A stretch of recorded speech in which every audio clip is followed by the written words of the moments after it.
بسم اللہ الرحمن الرحیم۔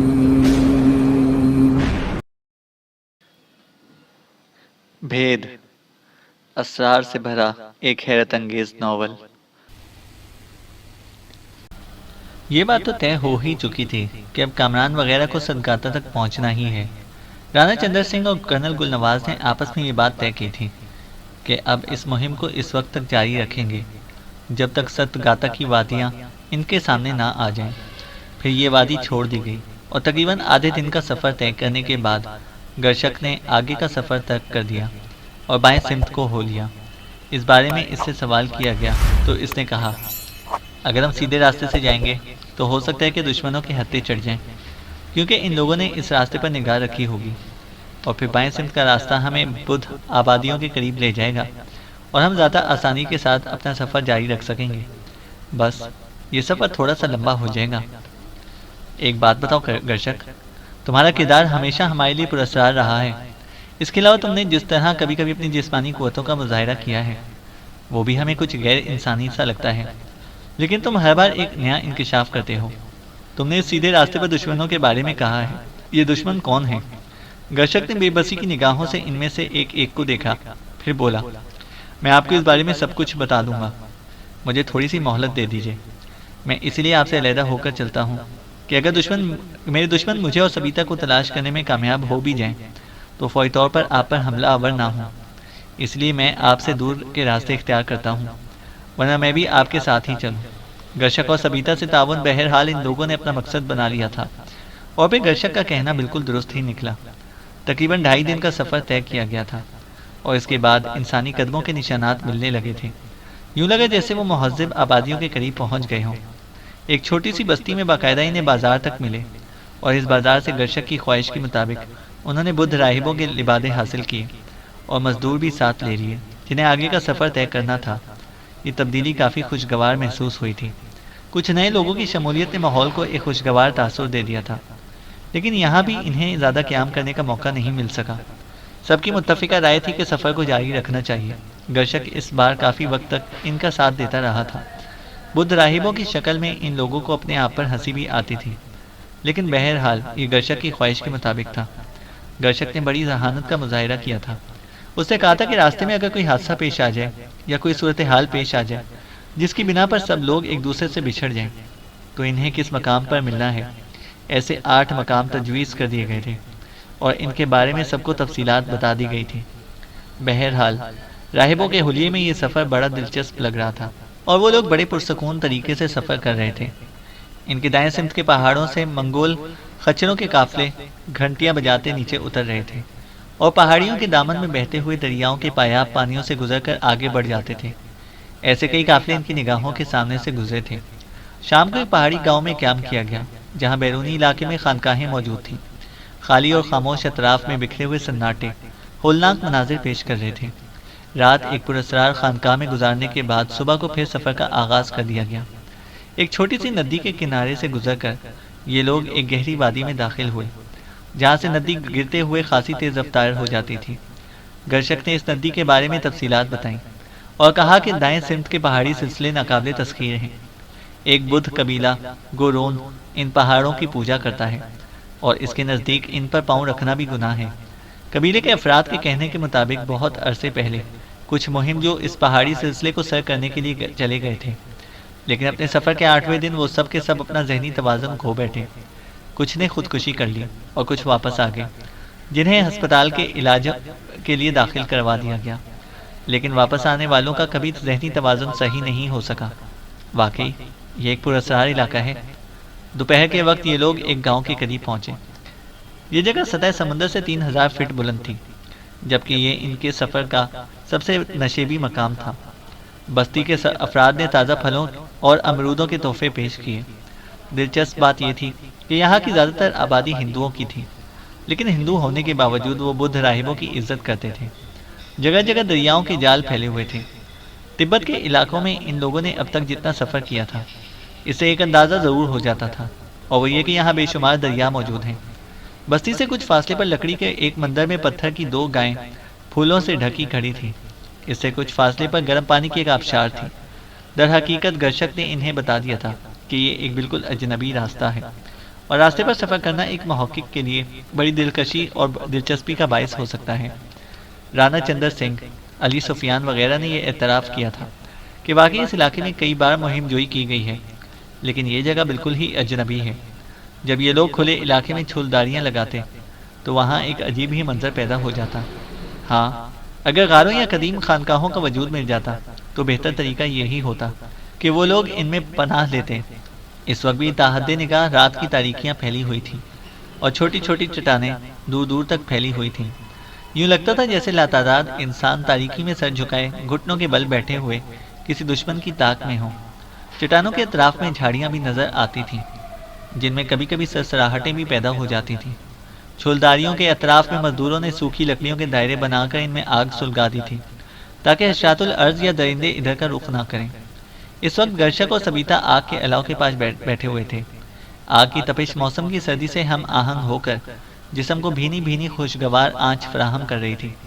شعلوں کے سائے میں گرشک کے جھکے ہوئے چہرے کو عجیب پرسار انداز میں پیش کر رہے تھے۔ وہ خاموش بیٹھا کسی سوچ میں گم تھا۔ کچھ فاصلے پر بیٹھا رانا چندر سنگھ غور سے اسے دیکھ رہا تھا اور اس سے کچھ فاصلے پر کرنل گل نواز بیٹھا کامران کے بارے میں سوچ رہا تھا۔ حاجی الیاس نے ایک معصوم سیدھا سادہ سا لڑکا اس کے پاس بھیجا تھا اور اس سیدھے سادے لڑکے نے اپنی شرافت اور سادگی سے رانا گل نواز کے گھر میں ایک مقام بنا لیا تھا اور اسے خود بخود بہت سے لوگوں کے درمیان ایک اعلیٰ جگہ مل گئی تھی۔ کیا ایسا کوئی لڑکا اس طرح کسی پراسرار جگہ میں بڑی حیثیت کا حامل ہو سکتا تھا؟ ناقابل یقین سی بات تھی، لیکن گرشک اور سبیتا جیسے پراسرار کردار بھی کمال کے ہوتے ہیں۔ بہرحال رات گزرتی چلی گئی، آسمان پر گہرے بادل چھاتے چلے گئے اور مناظر بالکل تاریک ہوتے چلے گئے۔ یوں لگ رہا تھا جیسے کسی بھی لمحے بارش ہو سکتی ہے۔ دوسری صبح انہوں نے سفر کا آغاز کر دیا۔ بادل جھکے ہوئے تھے، بارش نہیں ہوئی تھی، البتہ ہر لمحہ ایسا ہی محسوس ہو رہا تھا جیسے بارش ہو جائے گی۔ راستے بہت خطر تھے، کبھی ڈھلان اترنا پڑتی اور کبھی چڑھائیاں چڑھنا پڑتی۔ ان کے ساتھ سفر کرنے والے کلی تو ان راستوں کے عادی تھے اور انہیں کوئی دقت نہیں ہوتی تھی، لیکن انہیں پھونک پھونک کر قدم رکھنا پڑ رہا تھا۔ بادل سارا دن چھائے رہے مگر بارش کی ایک بوند بھی نہ برسی، اور اس کے بعد وہ لوگ ایک بڑی ندی کے کنارے پہنچ گئے جس کے ساتھ قدرتی چٹانی پشتہ تھا۔ یہ پشتہ میلوں تک پھیلا چلا گیا تھا، البتہ علاقہ بڑا خطرناک تھا۔ پہاڑی کے دامن میں گہرے کالے رنگ کے ریچھ نظر آتے تھے جو بہت بڑے بڑے تھے، ان سے بچ کر ہی چلنا پڑتا تھا۔ ان لوگوں کے پاس اسلحہ بھی خاصی تعداد میں تھا۔ دور نظر آنے والے پہاڑ اس طرح نظر آتے تھے جیسے ان کی چوٹیاں آسمان میں پیوست ہو گئی ہوں۔ یہ لوگ ان بلندیوں پر نظر جمائے ہوئے آگے بڑھتے چلے گئے۔ ننگی چٹانوں کی یہ وادی زمین کی عظمت کا اظہار کرتی تھی۔ اسے عبور کرتے کرتے رات ہو گئی اور پھر کیمپ لگا دی گئی۔ رات کی تاریکیوں میں سامنے کے منظر بہت عجیب تھے۔ آگے جا کر پہاڑ اس طرح گھوم جاتے تھے کہ راستہ بند ہو جاتا تھا۔ رانا چندر سنگھ کہنے لگا، اگر ہم سیدھے سیدھے چلتے رہیں تو اسی جگہ پہنچ جائیں گے جہاں سے سفر کا آغاز کیا تھا۔ یار لگتا تو ایسا ہی ہے، پھر کیا کرو گے؟ ہمیں یہ ندی عبور کرنا ہوگی، قزل سنائی نے بھاری لہجے میں کہا، اور یہ اس ندی کی رفتار کو دیکھنے لگے۔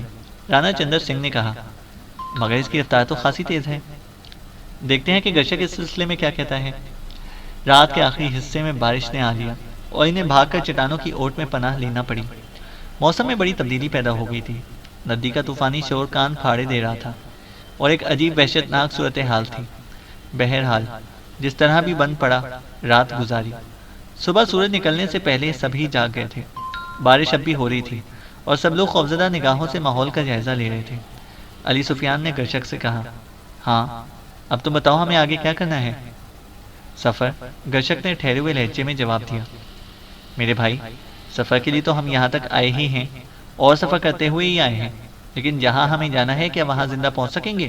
علی سفیان نے کہا، پہنچ سکیں گے، گرشک نے مختصر جملوں میں کہا۔ بہرحال کھانے پینے کا انتظام کیا گیا اور پھر اس کے بعد سفر پھر سے شروع کر دیا گیا، لیکن یہ سفر واقعی ہولناک تھا۔ بڑی ہمت سے راستہ طے کیا جا رہا تھا۔ تیز ہواؤں اور بارش میں یہ سفر بظاہر ناقابل برداشت ہی لگتا تھا۔ ندی قریب آتی جا رہی تھی۔ ندی تک پہنچنے کے لیے بہت پھسلوان ڈھلوان بھی موجود تھی جن پر قدم جما کر چلنا جان جوخم کا کام تھا۔ ندی کے آر پار پڑے ہوئے وہ درخت بھی صاف نظر آ رہے تھے جو اس ندی کو عبور کرنے والے واحد راستے تھے، لیکن تیز و تند پانی ان درختوں کو بھی جنبش دے رہا تھا۔ کناروں نے بڑے بڑے پتھر پانی میں گرتے تو خوفناک گڑگڑاہٹ سنائی دیتی۔ شعورا نے پیشکش کی، کیوں نہ ہم انتظار کر لیں؟ ان تنوں پر سے زندہ سلامت گزر جانا ایک مشکل کام ہے۔ شعورا نے کہا۔ نہیں، مشکل کام نہیں، گرشک بولا، اور ڈھلان پر پہلا قدم رکھ دیا۔ وہ لوگ گرشک کی رہنمائی میں آگے بڑھنے لگے، لیکن یہ اندازہ ہو گیا تھا کہ ذرا سی لغزش زندگی چھین سکتی ہے۔ آخرکار یہ سفر ختم ہوا اور وہ درختوں کے تنوں تک پہنچ گئے۔ سب سے پہلے ایک مزدور نے اس درخت پر قدم رکھا اور درخت کی دوسری طرف پہنچ گیا۔ پھر ایک ایک کر کے سب سے پہلے مزدور اور اس کے بعد بقیہ لوگ گزر کر دوسرے کنارے تک پہنچ گئے۔ انہیں خوشگوار حیرت کا احساس ہو رہا تھا۔ دوپہر گزری تو بارش رک گئی۔ اطراف میں ہر شے پانی میں ڈوبی ہوئی تھی۔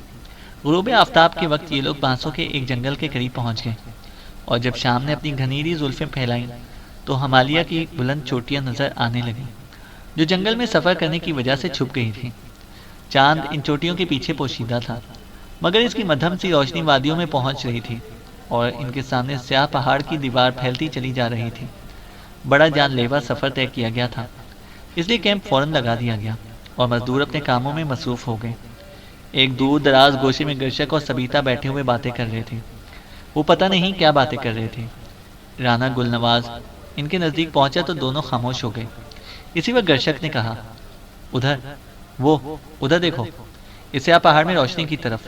گرشک نے کہا، اور نہ جانے وہ کیا دکھانا چاہتا تھا، لیکن کرنل گل نواز چونک پڑا۔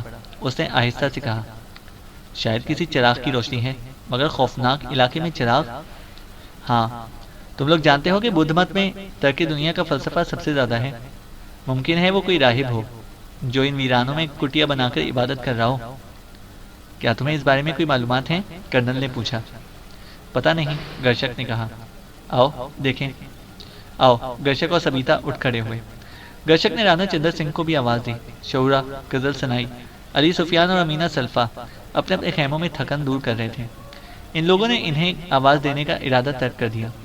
پتہ نہیں وہ لوگ ان کا ساتھ دے سکیں گے یا نہیں۔ رانا چندر سنگھ کرنل گل نواز گرشک اور سبیتا کے ساتھ روشنی پر نظر جمائے آگے بڑھنے لگے۔ فاصلہ کافی تھا، اور اس وقت اس تھکن اور حالات کے باوجود سفر طے کرنا کچھ عجیب سا لگتا تھا، لیکن نہ جانے یہ کیا لگن تھی کہ وہ ان چٹانوں کے درمیان آگے بڑھتے رہے اور وہاں پہنچ گئے جہاں سے روشنی نظر آ رہی تھی۔ یہ ایک غار تھا۔ ٹھنڈا اور پراسرار روشنی ایک چھوٹے سے کاربائڈ لیمپ کی تھی، لیکن قرب و جوار میں کوئی موجود نہیں تھا۔ بڑی عجیب سی بات تھی۔ یہ لوگ دور دور تک نظریں دوڑاتے رہے، لیکن چراغ جلانے والے کا کوئی پتہ نہ تھا۔ اس کے ساتھ ساتھ وہ قرب و جوار کا جائزہ بھی لے رہے تھے، لیکن کچھ نظر نہیں آ رہا تھا۔ بہرحال بہت دیر تک وہ ادھر ادھر دیکھتے رہے۔ کاربائڈ کے اس چراغ کے علاوہ یہاں کچھ بھی نہ تھا، اور اس سے زیادہ پراسرار بات کوئی ہو ہی نہیں سکتی تھی۔ ہو سکتا ہے یہ چراغ روشن کرنے والا کہیں دور نکل گیا ہو، لیکن ان پہاڑوں میں جو کچھ بھی تھا بہت ہی خوفناک ہو سکتا تھا۔ بہت دیر تک یہاں آوارہ گردی ہوتی رہی، اور پھر وہ لوگ وہاں سے مایوس ہو کر واپس چل پڑے، لیکن کرنل گل نواز اور رانا چندر سنگھ کے اندر کی بے چینی انہیں سکون نہیں لینے دے رہی تھی۔ کیا کہتے ہو رانا؟ کیا خیال ہے تمہارا؟ کوئی کاربائڈ کو وہ چراغ جلا کر بھول گیا ہو؟ بے شک وہ کوئی ایسی خاص بات نہیں ہے، لیکن پھر بھی نہ جانے کیوں میرے ذہن پر ایک عجیب سا بوجھ سوار ہو گیا ہے، کرنل نے کہا۔ ایک مہم جو کے لیے کسی چیز کی حقیقت تک نہ پہنچنا ذرا مشکل ہی کام ہے۔ گرشک اور سبیتا بھی اس بارے میں کچھ نہیں بتا سکے۔ ہاں، تو پھر کیا خیال ہے؟ کیا مطلب؟ رانا چندر سنگھ نے پوچھا۔ ایک بار پھر اس راستے کا سفر کیا جائے، کرنل نے کہا۔ حالانکہ یہ بے عقلی کی بات ہے، لیکن کیا تم یقین کرو گے کرنل کہ میں خود بھی یہ سوچ رہا تھا کہ تنہا اس طرف جاؤں، ورنہ ساری رات بے چینی میں گزر جائے گی، رانا چندر سنگھ نے کہا۔ تنہا کیوں؟ کرنل نے سوال کیا۔ اس لیے کہ یہ ایک احمقانہ قدم ہے۔ سارے دن کی شدید تھکن جس میں زندگی کی بازی لگا دی گئی تھی، اور پھر اس کے بعد ایک زبردست جد و جہد جو پہلے بھی کی جا چکی ہے۔ بات تو بے عقلی کی ہی ہے۔ میں یہ سوچا تھا کہ تم گہری نیند سو جاؤ تو میں ادھر جاؤں گا، رانا چندر سنگھ نے کہا۔ یار کمال کرتے ہو، کیا تم یقین کرو گے کہ میں بالکل اسی انداز میں سوچ رہا تھا، کرنل گل نواز نے کہا، اور وہ دونوں ہنس پڑے۔ تو پھر طے ہوا، رانا نے کہا۔ ہاں، مگر یہ سوچ لو کہ راستہ بڑا پرخطر ہے۔ گرشک اور سبیتا کے ساتھ ساتھ چلتے ہوئے مجھے اپنے اطراف میں آہٹیں محسوس ہوتی رہی تھیں۔ یہاں درندے بھی ہیں، رائفلیں لے کر چلیں گے۔ بہرحال ہم یہاں کسی تبلیغی مشن پر تو آئے نہیں ہیں۔ ظاہر ہے کہ ان پراسرار علاقوں میں اقدار کشائی ہی ہمارا مقصد ہے، جس کے لیے ہم نے یہ سفر کیا ہے۔ دونوں دوست تیار ہو گئے، رائفل ساتھ لے لی گئی، باقی لوگ آرام کر رہے تھے۔ کچھ مزدور بے شک جاگ رہے تھے، لیکن ظاہر ہے کہ انہیں اپنے کام سے کام تھا۔ یہ لوگ چلتے رہے۔ تھوڑی دیر بعد چاند نکل آیا اور چاند کی روشنی میں وہ چٹانیں پہلے سے زیادہ روشن لگ رہی تھیں۔ اس سفر کے دوران کوئی درندہ انہیں نظر نہیں آیا تھا۔ بے شک کیمپ سے باہر کا ماحول بے حد خطرناک تھا، لیکن وہ باہمت لوگ تھے اور اب جو آگے بڑھتے جا رہے تھے انہیں یہ ماحول کافی دلچسپ لگ رہا تھا۔ تھوڑی دیر تک گھومنے کے بعد وہ ایک بڑی سی چٹان پر اترے کہ روشنی کا وہ نقطہ پھر نظر آنے لگا۔ تبت کے علاقوں میں ان پراسرار راہبوں کے بارے میں بڑی بڑی دلچسپ داستانیں سننے کو ملتی ہیں۔ وہ لوگ فاصلہ طے کرتے ہوئے پھر اسی جگہ پر پہنچ گئے جہاں انہوں نے پہلے وہ غار دیکھا تھا۔ بلا شبہ یہ چٹان قدرتی ہی تھی، لیکن کسی بدھ راہب نے اسے رہنے کا ٹھکانہ بنا لیا تھا۔ سامنے ہی ایک بہت بڑا سوراخ نظر آ رہا تھا جسے اندر سے دیکھنے پر شفاف فرش نظر آنے لگا۔ دونوں نے ہمت کی اور اس سوراخ سے اندر داخل ہو گئے۔ فرش پر پتھر کی ایک جگہ بنی ہوئی تھی جہاں وہی کاربائڈ کا وہ لیمپ روشن تھا، لیکن اس وقت بھی اندر کوئی نہیں تھا۔ وہ حیرانی سے چاروں طرف دیکھتے رہے اور ان کی سمجھ میں کوئی بات نہیں آئی۔ بہت دیر تک وہ وہاں رکے رہے، لیکن بیکار، کوئی چیز سمجھ میں نہیں آ رہی تھی۔ البتہ اس بار جو چیز انہوں نے خاص طور پر دیکھی وہ ایک چٹان پر تراشا ہوا پتھر کا مجسمہ تھا۔ یہ مجسمہ اس وقت نظر نہیں آیا تھا، لیکن بات ایسی بھی نہیں تھی۔ وہ پتھر کے اس مجسمے کے نزدیک پہنچ گئے۔ بڑی ہیبتناک شکل تھی، اس کی زبان باہر کو نکلی ہوئی تھی۔ کرنل گلنواز نے اس مجسمے کو ہاتھ سے ٹٹول کر دیکھا اور دفتن جب اس کا ہاتھ مجسمے کی زبان پر تھا اسے یوں لگا جیسے مجسمے کا منہ کھل رہا ہو۔ وہ ایک دم سے بھڑک کر پیچھے ہٹ گیا۔ مجسمے کے کھلے ہوئے منہ سے کوئی چیز نکل کر باہر گر پڑی۔ کرنل گلنواز نے وہ چیز اٹھا لی۔ وہ چیز چمڑے کا ایک تعویذ تھا جس کی 4 تہیں تھیں۔ اس نے دھڑکتے ہوئے دل کے ساتھ اس تعویذ کو کھولا اور مدھم روشنی میں اسے دیکھنے لگا۔ اس پر کسی پراسرار زبان کے کچھ نقوش تھے، لیکن کوئی بات سمجھ میں نہیں آ رہی تھی۔ بہت دیر تک وہ وہاں رہے اور قرب و جوار کا جائزہ لیتے رہے، لیکن انہیں کچھ نظر نہیں آیا۔ تو اس کے بعد وہ واپس پلٹ پڑے، لیکن انہیں اس تحریر کا راز سمجھ میں نہیں آیا تھا۔ دوسرے دن صبح انہوں نے گرشک کو وہ تعویذ دکھایا۔ گرشک نے تعویذ کھولا اور دوسرے ہی لمحے وہ اس طرح چونک کر پیچھے ہٹا جیسے اس کے ہاتھ آگ سے چھو گئے ہوں۔ اس نے خوفزدہ نگاہوں سے اس تعویذ کو دیکھا اور پھر مقامی زبان میں کچھ کہنے لگا۔ سبیتا نے پاؤں کی ٹھوکر سے تعویذ دور پھینک دیا۔ کیا بات ہے گرشک؟ کرنل گلنواز نے پوچھا، مگر گرشک نے کوئی جواب نہ دیا۔ بہرحال اس کے بعد وہ وہاں سے آگے بڑھ گئے۔ کافی دیر تک یہ سفر جاری رہا۔ آج کا سفر تیز رفتاری سے کیا گیا تھا تاکہ زیادہ فاصلہ طے ہو جائے۔ گرشک ان علاقوں کے بارے میں بتاتا جا رہا تھا۔ راستے دشوار گزار تھے، لیکن ایسے نہیں کہ انہیں عبور نہ کیا جا سکے۔ پھر گرشک نے کہا کہ اب کوئی بستی آنے والی ہے۔ سب کی نگاہیں دور دور تک اڑ گئیں، لیکن آثار کچھ نہیں تھے۔ گرشک سے پوچھا گیا تو اس نے ایک طرف کا اشارہ کرتے ہوئے کہا، وہ دیکھو، وہ مردہ خور پرندے بیٹھے ہوئے ہیں۔ یہ ویرانوں کے باسی ہیں، مگر آبادیوں سے دلچسپی رکھتے ہیں، کم از کم ایسی آبادیوں سے جہاں سے انہیں خوراک ملنے کی توقع ہو۔ گرشک نے کہا، تو کیا تمہارے خیال میں آس پاس کوئی قبرستان ہو سکتا ہے؟ کرنل نے پوچھا۔ یقیناً انہیں یہاں مردے دستیاب ہو جاتے ہوں گے۔ اس کے علاوہ وہ دیکھو، آسمان پر ایسے پرندے بھی ہیں جو آبادیوں سے دور نہیں رہتے۔ گرشک کا کہنا بالکل ٹھیک تھا۔ تھوڑے فاصلے پر ایک کھیت نظر آیا جو ایک ندی کے کنارے تھا۔ ندی پر مخصوص نوعیت کا لکڑی کا پل بنا ہوا تھا جس کے دونوں طرف پھولوں کے تختے نظر آ رہے تھے۔ یہاں خاص قسم کی عجیب و غریب لائنیں بنی ہوئی تھیں، ہر لاٹ مجسمے کے جوڑے کی شکل میں تھی۔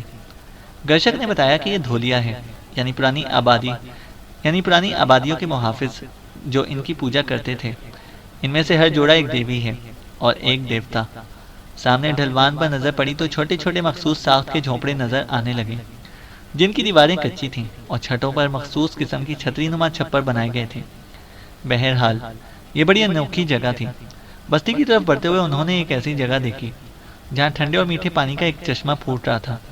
یہاں سب نے پانی پیا اور اس کے بعد قرب و جوار کا جائزہ لیا۔ چاروں طرف چھوٹی چھوٹی سبز رنگ کی چڑیاں اڑتی پھر رہی تھیں۔ بڑے بڑے پرندے ان چڑیوں کا شکار بھی کر رہے تھے۔ جو یہ لوگ آگے بڑھتے جا رہے تھے، سبزہ بھی زیادہ گھنا ہوتا جا رہا تھا۔ اس وادی میں انہوں نے زرد کدو، سرخ مرچیں، کاسنی تمباکو اور سرخ باجرے کے پودے دیکھے۔ مقامی لوگوں کی کاشتکاری کا طریقہ اگرچہ انتہائی قدیم تھا، لیکن بہرطور وہ اپنی زندگی گزارنے میں کامیاب تھے۔ پہاڑوں میں زمین کھود کر بنائے گئے تازہ کھیتوں میں خستہ حال آدمی 2 کوہانوں والے سیاہ اونٹ چلاتے ہوئے ہل جوت رہے تھے۔ یہ ہل لکڑی کے ایک بھدے سے ٹکڑے سے بنا ہوا تھا۔ بلندی پر 40-50 ٹٹوؤں کا غول چلا آ رہا تھا۔ بہرحال قرب و جوار کے مناظر بڑے عجیب و غریب تھے۔ وہ بستی سے گزر گئے، شام جھکنے لگی اور بستی بہت پیچھے رہ گئی۔ اب وہ لوگ جس وادی میں سفر کر رہے تھے وہ آگے چل کر گھاٹی کی شکل اختیار کرنے لگی۔ اوپر چٹانیں تھیں اور بعض جگہ اوپر جا کر اس طرح مل گئی تھی کہ گھاٹی کی شکل اختیار کر جاتی۔ دونوں طرف بڑے بڑے خوفناک غار پھیلے ہوئے تھے۔ پھر انہیں پہلی بار ایک ایسا حادثہ پیش آیا جس سے وہ ایک لمحے کے لیے سنبھل گئے۔ ایک پہاڑی موڑ کاٹا ہی تھا کہ کالے رنگ کا ایک ریچھ نکل آیا اور اس نے ایک مزدور پر حملہ کر دیا۔ اس نے اگلے پنجے مزدور کے شانوں میں گاڑ دیے، لیکن اس وقت گرشک نے اسی انوکھے عمل کا مظاہرہ کیا جسے کامران نے پہلی بار کرنل گلنواز کے اس علاقے میں دیکھا تھا جہاں گرشک اور سبیتا کے لیے جگہ بنائی گئی تھی۔ گرشک کے ہاتھ میں ایک لمبا سا ڈنڈا تھا اور ریچھ کے قریب پہنچ کر اس نے ڈنڈے کی نوک ریچھ کے پیٹ میں گھسائی اور دوسرے لمحے وزنی ریچھ نے خود کو سنبھال لیا اور گرشک کی طرف بڑھنے لگا۔ گرشک پینترے بدلنے لگا اور ایک بار پھر جو اسے موقع ملا تو پھر اس نے اسی انداز میں ریچھ کو ڈنڈے پر اٹھا لیا اور اس بار ریچھ کافی دور گرا تھا، لیکن اس بار گرشک نے انتظار نہیں کیا اور ڈنڈے کو پکڑ کر ریچھ پر پل پڑا۔ 2-4 ڈنڈوں ہی میں اس نے ریچھ کا بھیجا باہر نکال دیا۔ مزدور دہشت بھری آنکھوں سے یہ منظر دیکھ رہے تھے۔ جب ریچھ ٹھنڈا ہو گیا تو وہ اپنے ساتھیوں کی طرف دوڑے۔ اس کا شانہ اور بازو بری طرح ادھڑ گیا تھا۔ پہلے اس کی مرہم پٹی کی گئی اور اس کے بعد اسے ایک اسٹریچر پر لٹا لیا گیا۔ سب کے سب سنجیدہ ہو گئے تھے، لیکن وہ آنکھیں پھاڑ پھاڑ کر گرشک کو بھی دیکھتے تھے، جبکہ گرشک بالکل مطمئن تھا۔ پہلی بار پھر انہیں ایسی چیزیں نظر آئیں جسے دیکھ کر وہ حیران رہ گئے۔ یہ جلی ہوئی راکھ تھی جس کے برابر سگریٹ کے ٹکڑے اور کچھ ایسی چیزیں پڑی ہوئی تھیں جیسے ٹیشو پیپر وغیرہ۔ اس سے اندازہ ہوتا تھا کہ کوئی پارٹی یہاں سے گزری ہے، لیکن گرشک نے ان چیزوں کو بہت گہری نگاہوں سے دیکھا۔ وہ منہ اٹھا اٹھا کر فضاؤں میں سونگ رہا تھا اور پھر اس نے آہستہ سے کہا، وہ قریب ہے، وہ قریب ہے۔ کون؟ علی سفیان نے سوال کیا اور گرشک نے آنکھیں بند کر لی۔ سبیتا بھی کچھ عجیب سی کیفیت میں مبتلا تھی۔ یوں لگ رہا تھا جیسے وہ کسی خاص چیز کو سونگ رہے ہوں، اور پھر ان کے اندر میں ایک عجیب سا اضطراب پیدا ہو گیا تھا، اور پھر یہ اضطراب مسلسل بڑھتا رہا۔ یہ بڑی عجیب سی کیفیت تھی۔ اس دن میں زیادہ سفر طے نہیں کیا گیا، لیکن رات کو پھر یہ انوکھا سفر جاری ہو گیا۔ سفر آہستہ آہستہ کافی پرخطر ہو گیا تھا، اور اب یہ لوگ ایک برفانی علاقے میں تھے۔ ہمالیہ کے سلسلے کی یہ پہاڑیاں کافی پراسرار تھیں۔ سردی بدن کاٹ رہی تھی۔ نوکیلے پتھر راستے کی سب سے بڑی رکاوٹ تھے۔ ایک جگہ 2 چٹانوں کے درمیان برف میں چھپی ہوئی ایک کھائی تھی جہاں یخ کیچڑ برفانی دلدل کی شکل اختیار کیے ہوئے تھی، لیکن گرشک جو ان علاقوں کا باشندہ تھا انہیں ہر چیز سے محفوظ کیے ہوئے تھا۔ دوسری رات ان کے لیے بڑی سنسنی خیز ثابت ہوئی۔ چاندنی ایک تیز رفتار ندی کے نشانات دے رہی تھی اور فضاؤں میں ایک انوکھا شور ابھر رہا تھا۔ کچھ دور جا کر ایک ہیبت ناک منظر دکھائی دیا۔ برق رفتار ندی ایک پہاڑی میں بنے ہوئے گہرے غار میں گم ہو رہی تھی، اور یہ شور اسی کا تھا۔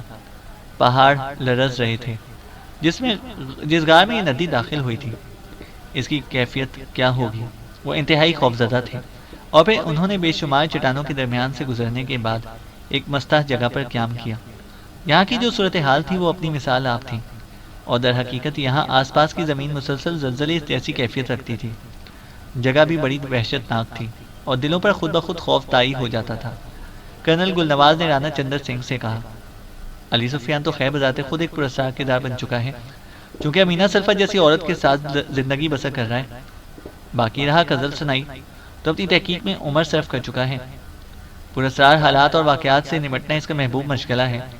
رہ گئے میں اور تم، تو ہم مہم جو ضرور رہے ہیں، اور زندگی میں ہم نے بڑے بڑے سنسنی خیز واقعات کا سامنا کیا ہے، لیکن اس طرح کی وحشت ناک سرزمین پہلی بار دیکھی ہے۔ میرے خدا، یوں لگتا ہے کہ جیسے ہمارے پیروں کے نیچے کی ساری زمین کھوکھلی ہو اور اس میں دریا کا پانی بھرا ہو۔